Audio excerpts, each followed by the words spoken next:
Thank you all for coming. We're going to be working on using tables and graphs to do some analysis work. And we're also going to look at some problems that can happen with graphs and tables.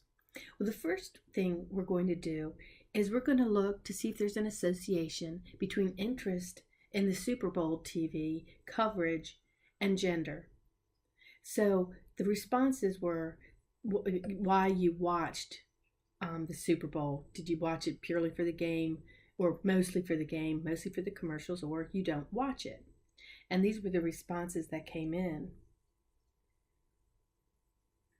So what we're going to do is see if there's an association between what your gender is and your main reason for watching the Super Bowl. So how we're going to do this is we're going to look for males, the number of males. There's 492, and we're going to see what percentage watch it purely for the game, or mostly for the game, I should say, mostly for the commercials, or don't watch it. And then we're going to look at females, the 560 respondent of the females, and see what percentage watch it mostly for the game, mostly for the commercials, and won't watch it at all. So when I do that, I create this new table, and we see of the males, as if females weren't even around. We're just purely looking at the males. That's when we kind of condition on just looking at the males.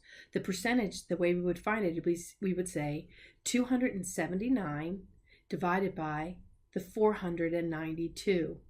That means 56.7% of the males watch the Super Bowl mainly for the game.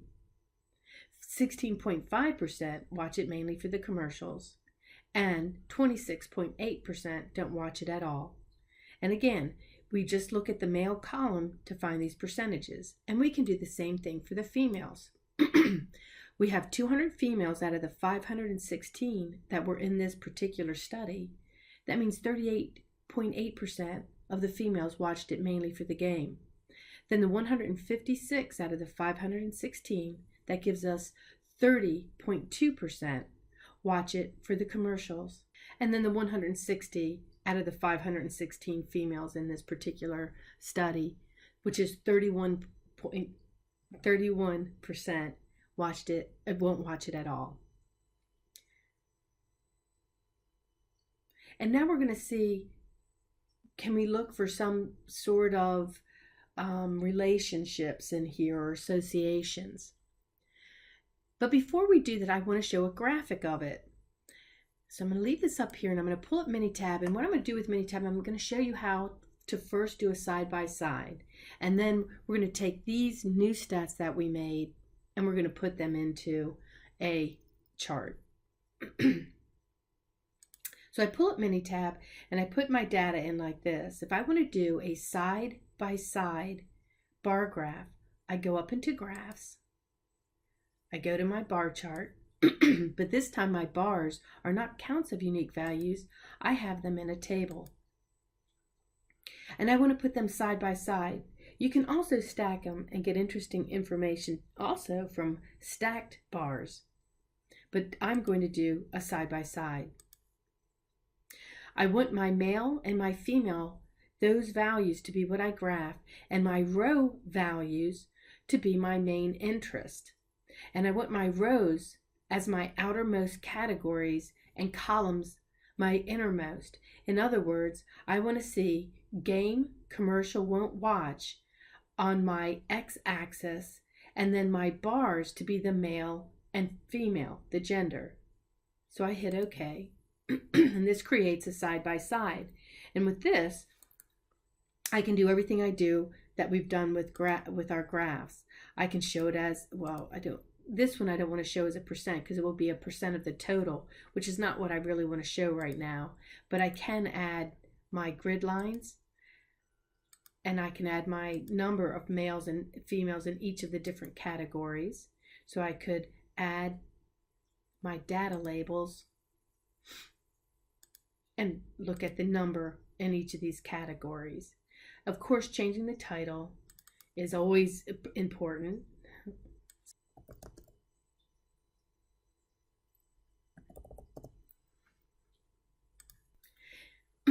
Because I don't like that this is cut off, what I'm going to do is take this last piece and then just create a subtitle and make the subtitle large so it looks like part of the title.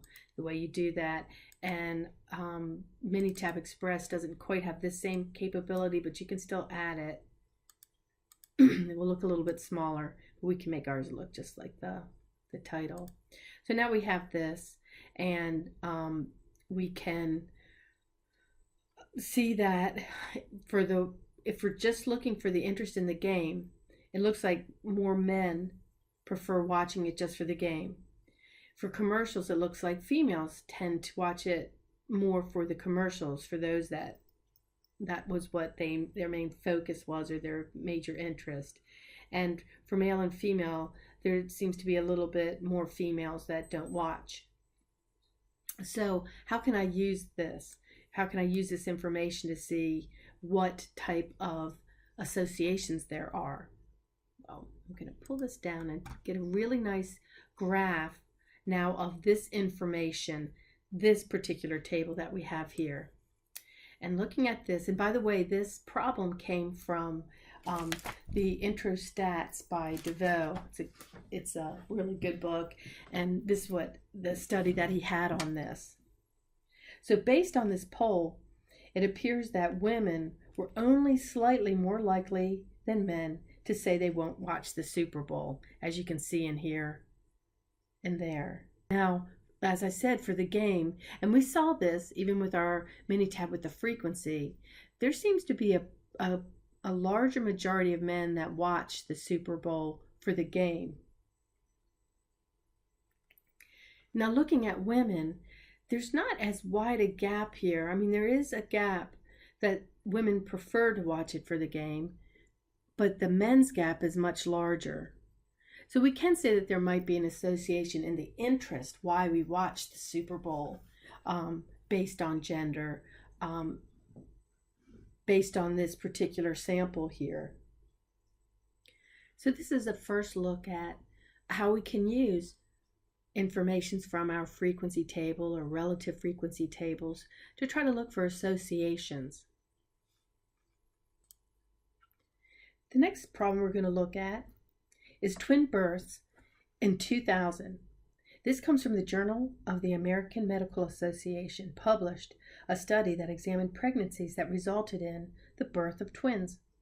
Births were classified as preterm with intervention, included labor or cesarean section, preterm without procedure, or term or post-term. Research also classified the pregnancies by the level of prenatal medical care. The mother received either inadequate, adequate, or intensive care. Now, the data from the years 1995 to 1997 are summarized in this table that you're looking at. Figures are in the thousands of births. So this was in JAMA page 284 in the year 2000. JAMA 284, I guess that's the addition in there, and then it's pages 335 to 341. So we're looking at those, and the first question that I want you all to answer, and a quiz is going to come up, is what % of these mothers received inadequate medical care during pregnancies?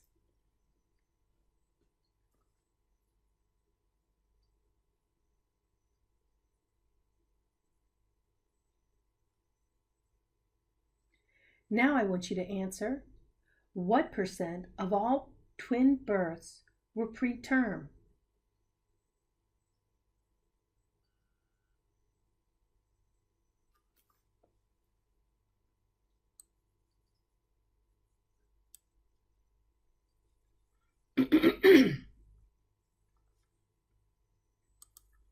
So let's go over those.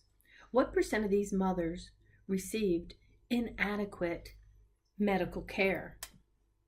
Well, we have 278 mothers, so this is for number 1. So we have a total of 278 mothers, and we want to know what % of those received inadequate care, or there was a total of 63. We take that and we multiply it by 100 to get our percentage. And that would give us 22.7%, or about 23%. Now let's look at the second question. What percent of all twin births? So now we're looking at what percent of all twin births were preterm. Well, there were 76 births out of the total 278 total, and we multiply that by 100 to get our percent.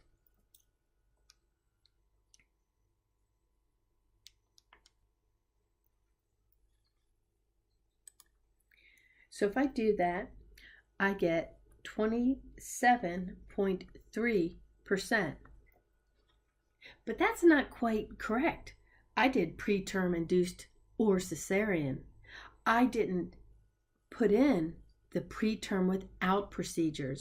So the question is asking, were preterm? I have to add that one in there too. The 71 out of the 278. And you get about 25.5%. So the total number of preterms, or the total percentage of preterms, I'd have to add both of these. So make sure you read the question and know how you're supposed to fully answer this question. So with this, we would say about 52.8%, or about 53%. Now, if you had seen this before, you could have just added the 76 plus the 71 and divided that by 278 and multiplied that by 100 to get our 53%. Both of these ways would have been correct, but taking just this one or just this one, obviously not correct. So I hope you all got those, which is great. And so now we're going to go on to a new problem. A problem where we're going to look at some of the issues that come in when we have charts, and we have to be careful when we're reading them. We're going to look at what's called Simpson's paradox. It's called that because a statistician in the 1960s who described it. Now, it rarely comes up in real life, but there have been cases that have been established. And what this is to make us aware that we shouldn't just look at the overall proportions, because it can be misleading. So let's take a look at this example. You have two pilots, Mo and Jill. Now, Mo's looking at his overall, and he's saying, I'm a better pilot, because these are on time when their planes are on time. So Mo says, I get mine on time 83% of the time, whereas Jill only gets hers on time at 78% of the time. But if you take a closer look at this, there's a little bit of a problem. If we look at the day and the night time flights separately, we'll see that Jill actually is on time 95% of the time during the day, whereas Mo is only on time 90% of the time. And then let's look at the nighttime flights. Jill is on time 75% of the time, and Mo is only on time 50% of the time. If we take the time of day separately, Jill is a better pilot than Mo. So the problem comes in when we combine these percentages over the different groups. If one of the people, like in this case, Jill, most of her flights are at night, whereas most of his flights are during the day. And her night flights are more difficult to get in, so her overall average is heavily influenced by that nighttime average. So with these very different patterns of their flights, taking the overall percentages can be misleading. So you have to be very careful when you're looking at your overall patterns if you combine across very different levels of a second variable. So you just have to be careful. And again, this doesn't happen often, but it is something to be aware of. Now, another problem is misleading graphs or graphs that are just incorrect. Now, you know that I always like to have very good titles, and obviously this one does not have a good title in it. So I'll have to explain what this problem is. This is a problem of global warming. The Pew Research Center for the People and the Press has asked a representative sample of U.S. adults about global warming, repeating the question over time. In October 2010, the respondents reflected a decreased belief that global warming is real and due to human activity. That's what this display is, the distribution of their belief about global warming. So what we see is due to human activity, 34%, due to natural patterns, 18%, 9% don't know, and no solid evidence, 32%. My question here is, name one of the major errors that you see in this. So we're going to take a quiz, and you're going to name an error that is in this graph.